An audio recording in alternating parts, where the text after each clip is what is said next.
มันอีกจะได้ตังค์มื้อวันแล่นตังวันแล่นมื้อนี้14ค่ำมื้อนี้ก็ตังวันแล่น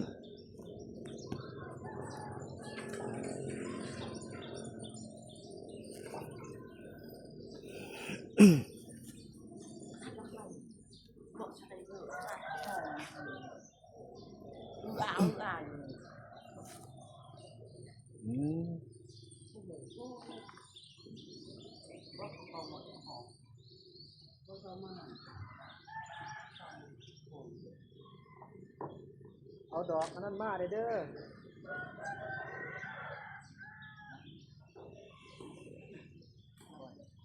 โอ้ยฟังเลยนะมาเลยเนี่ยโอ้ฮอนจังวะฮอนบ่ได้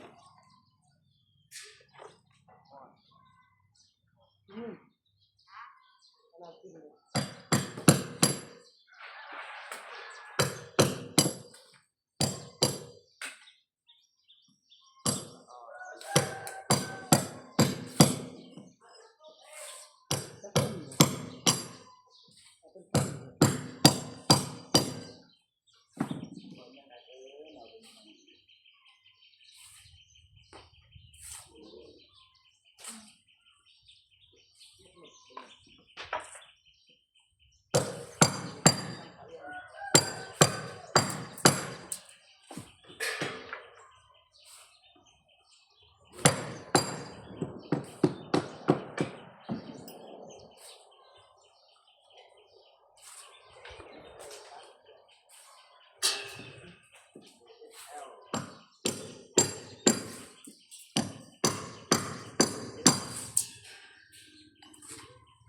พูดมาเลยเด้อเอาปูนมาเลยเด้อข้าพระเจ้าชื่อว่าอาโบโอ้ยมาเอามาเร็วหนาวะทำงานด้วย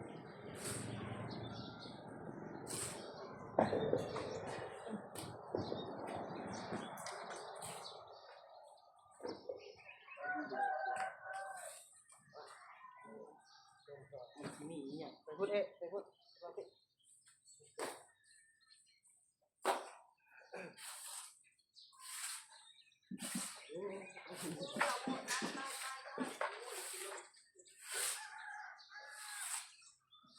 ทำเลยเด้อ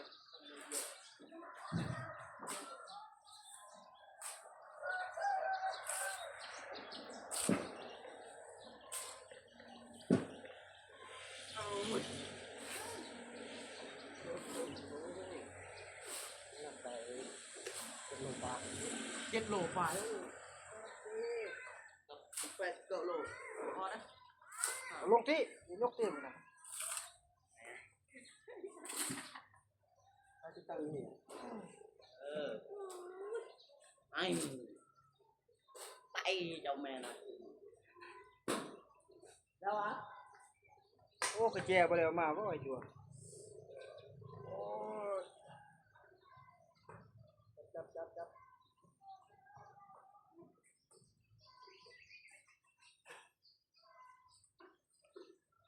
นี่บาดเปิดเลยบ่เปิดแล้วประตูฮันยังแล้วเว้ย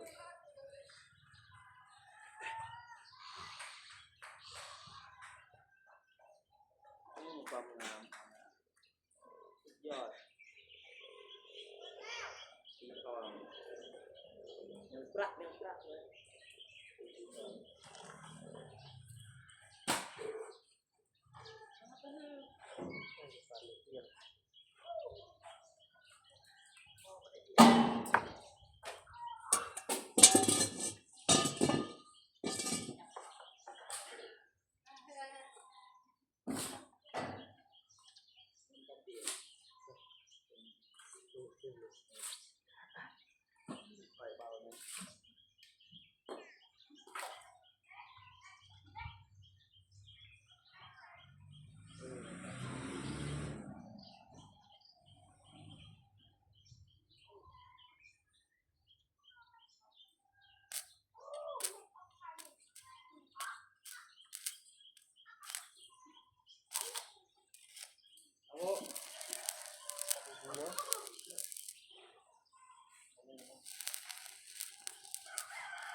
คือว่าโอ้โห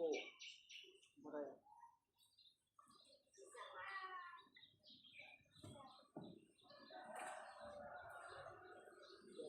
นี่เป็นจับตัวเลยจับตัวพี่จับเขาอ่ะขึ้นงัด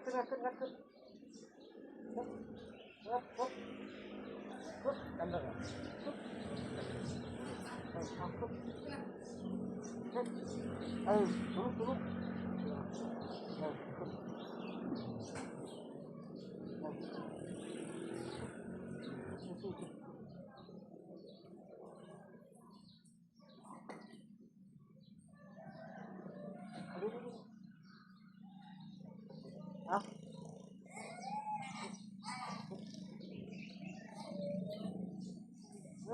ลุกเอา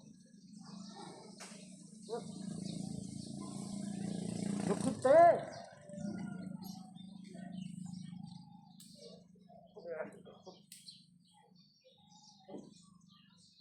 โอ้แข่งอะไร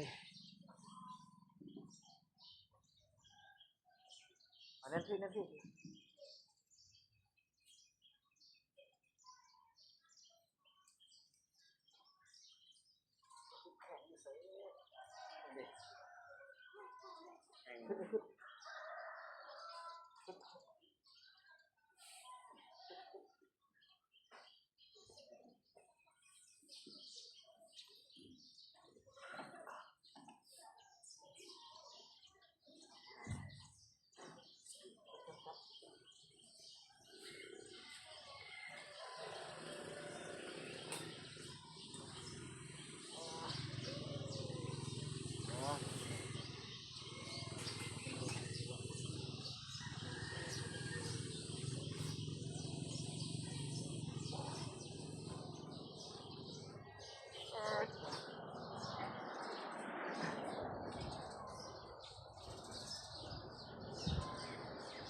ช่วยไหมให้ก่อน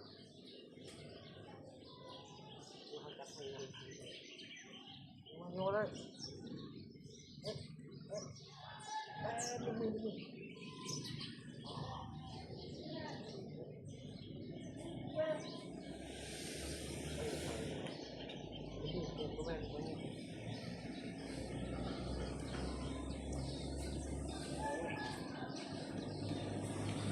ลาขึ้นมานี่สิ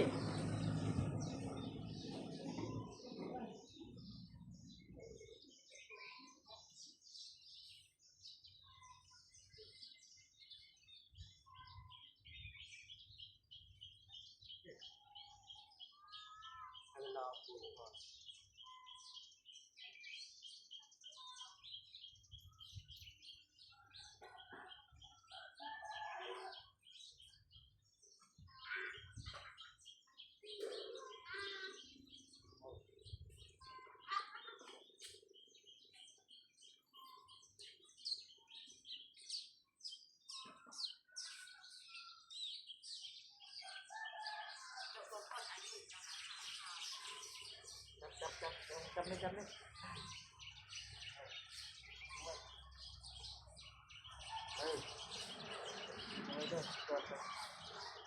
ต้นเล็กอันนั้นเด็กขึ้นมาเลยขึ้นมาไว้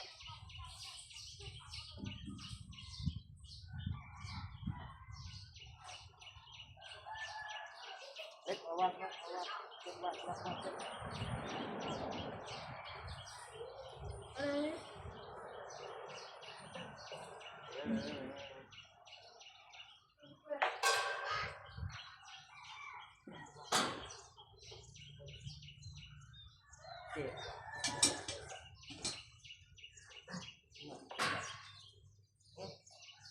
นี่น้ำจับ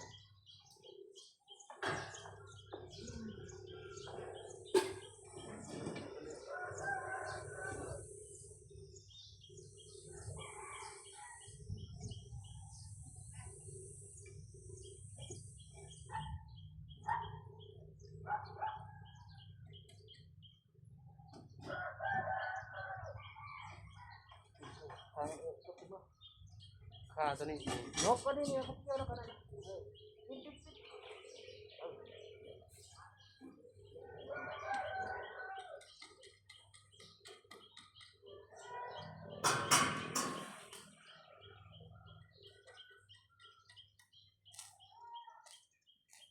นี่เป็นนอดห่าง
บ่ไหม้สักหน่อยเลย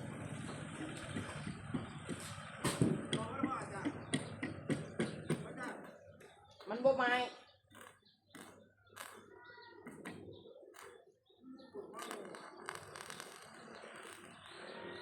ขึ้นมาเจ้านี่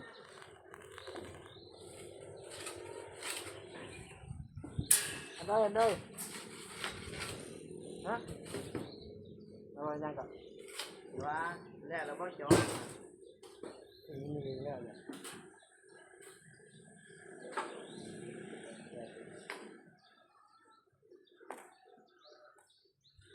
มันจะได้เยอะเลยครับ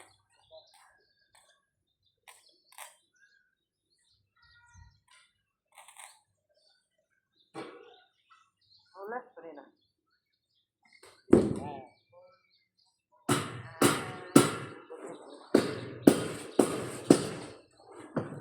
คนบ่ใหม่นะ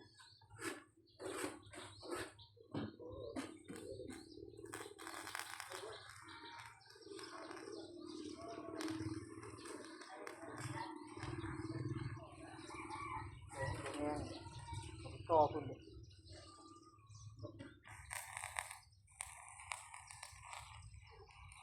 ขึ้นขึ้น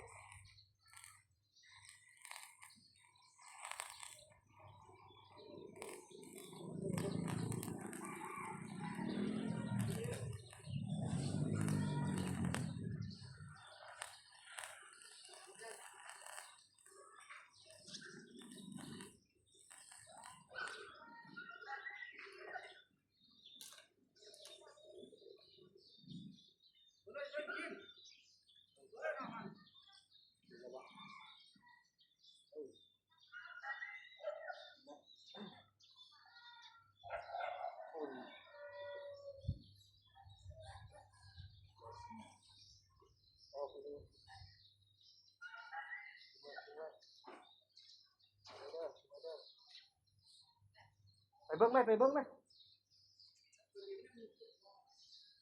ออกพี่เบิ้งแม่ก็ว่าหั่นนี่ เฮ้ยเอาขึ้นไหนมันจับแล้ว อย่าเตะมาเฮ็ดเอง ขึ้นนิดแล้ว มันยังติด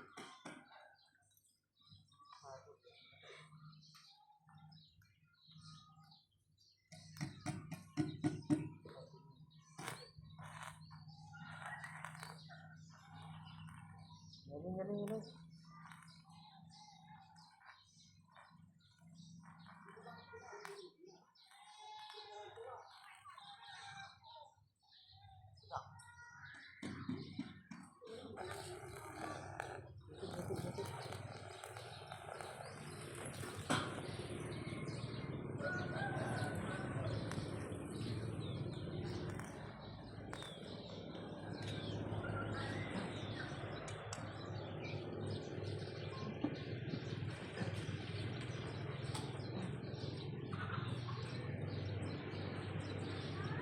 เอาได้ชั้นนี้แล้วเอาลงเฮ้ยมันเครื่องกันเลยเครื่องกับตัวนั้นเลยนั่งลง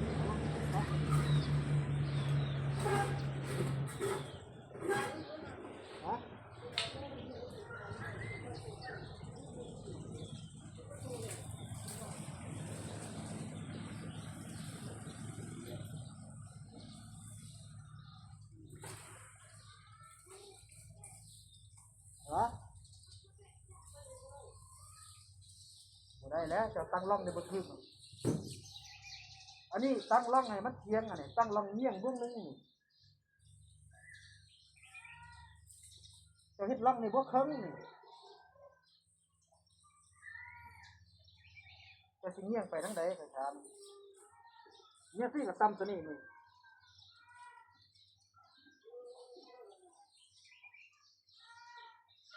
เครื่องเด้อ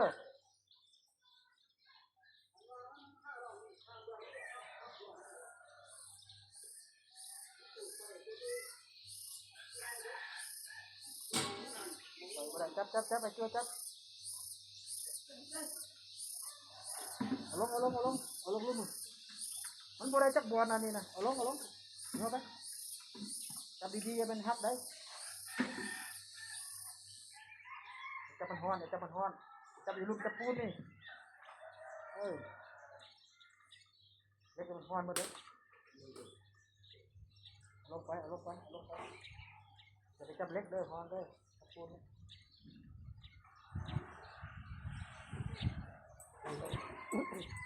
ถอยนั่งลงไว้เบิ่งเล็กเด้อจับไปเบิ่งเล็กทางล่างกันนะ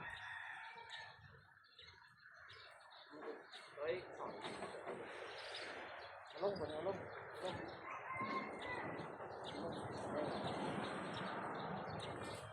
ตั้งนะจับไป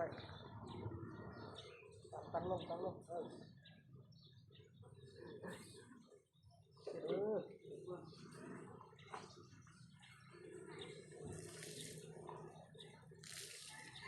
บ่ได้จักมองเลยตั้งลงเงียงไปเงียงเลยลำ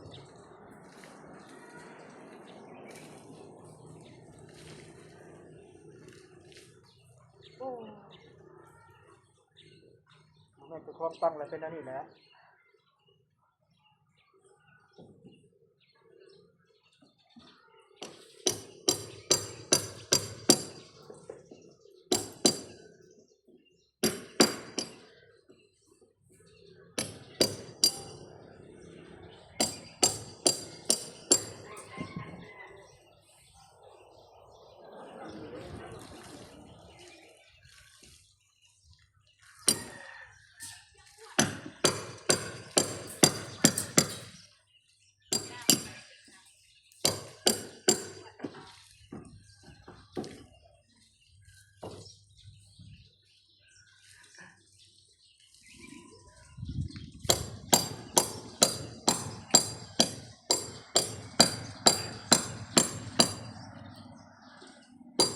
บดเลยทำกับบริเฮ็ดเลยแตกบดเลย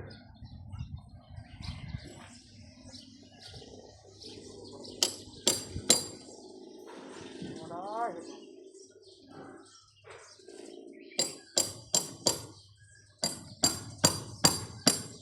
แล้วบุเคยตั้งโง่นะมันจะเฮ็ด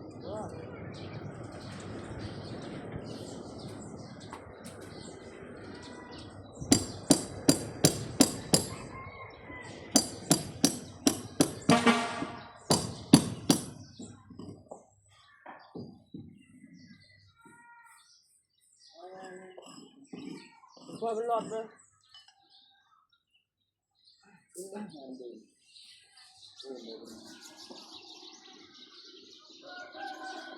อันนี้นานอยู่เลยอันนี้เป็นหลาน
พูดมาเลยมา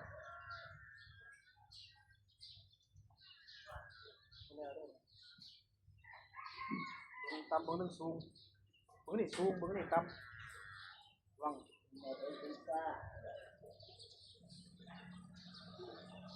บนเล่นตัวนั้นเลยลองตัวนี้ให้เสมอตัวนี้เลยมันคว่ำ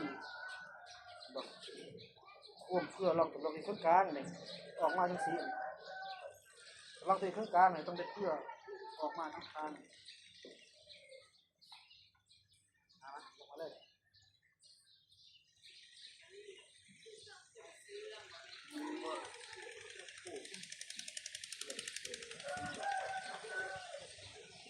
สเปอร์โอ้สเปอร์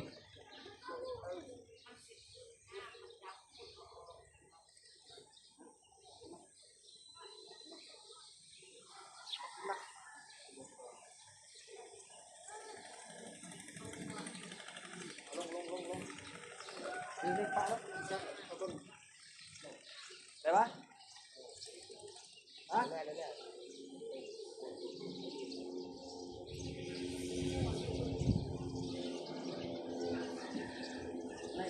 มันจะอยู่ไม่ได้มันดำปูนในการบรรทุกเอาหมดเลย